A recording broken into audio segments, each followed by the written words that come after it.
The hacking scandal surrounding Rupert Murdoch's tabloid newspaper in London is deepening. CBS News correspondent Elizabeth Palmer is in our London bureau with the very latest. Elizabeth, good morning.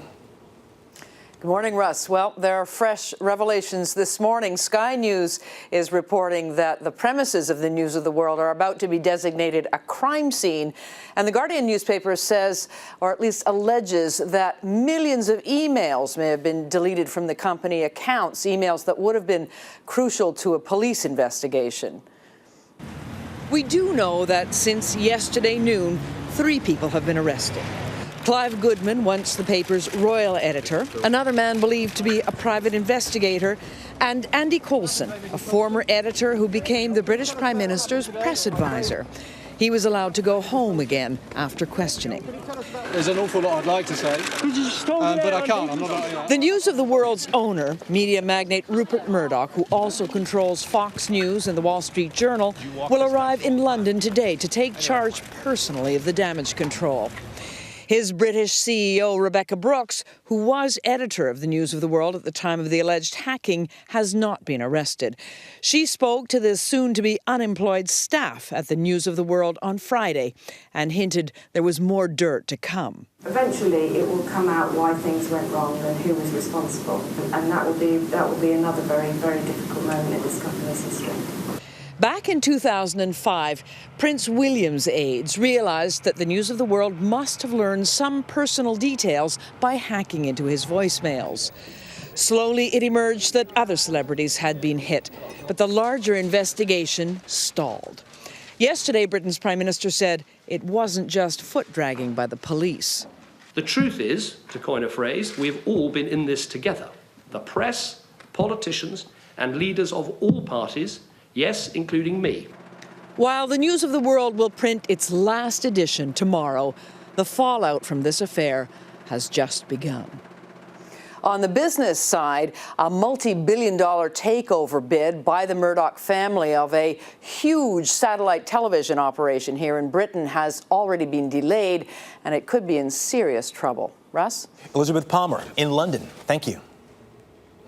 And joining us from London is Steve Hewlett, a media consultant and broadcaster, and Mark Lewis, the lawyer for the family of 13-year-old Millie Dowler, whose phone was hacked after her murder, an incident that ignited the scandal. Good morning to both of you. Good morning. Mark, I'll begin with you. Obviously, nothing is going to bring back their little girl, but is the Dowler family getting any satisfaction by the fact that News of the World is closing? Well, there's not really satisfaction, and in fact it was cruelty upon cruelty that the announcement that the News of the World was seizing, that without them being warned about this, they tended to think that, or they did think that that somehow they would never get to the truth, that there would be attempts to close the paper. Put their minds at rest about that, but nowhere has anybody bothered to think about the effect on the victims, and particularly on the Dowler family. What would the Dowler family, Mark, like to see during this investigation? Well, they want to get to the truth of the whole thing. They want to know what happened and who did it, what they did. You see, what happens with the voicemail is that the voicemail box becomes full. So when Millie Dowler went missing, people were phoning up, family and friends, leaving messages, please phone home, please phone us.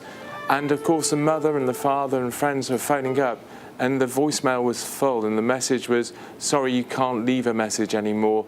And then there was a moment that you could suddenly leave a message. Mm-hmm. So the parents, the families, friends were thinking, Millie must be alive, and that wasn't true. And that was the ultimate cruelty.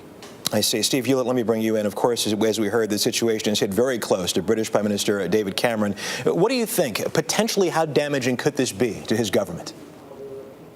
Well, I mean, first of all, I think it's worth reflecting the fact that they had an emergency debate in the Commons about this on Wednesday, and it was said by a number of commentators, that for the first time in 30 years, the British political establishment was standing up to Rupert Murdoch. So there's been a definite, decisive, proper shift in the balance between the various forces at play here. For David Cameron personally, the fact that he hired, a former News of the World editor, Andy Coulson, who was arrested yesterday morning, in knowledge of, because the Guardian newspaper that's broken most of this story, had approached Cameron's aides and said, look, be very careful before you hire him because he's in this up to his neck.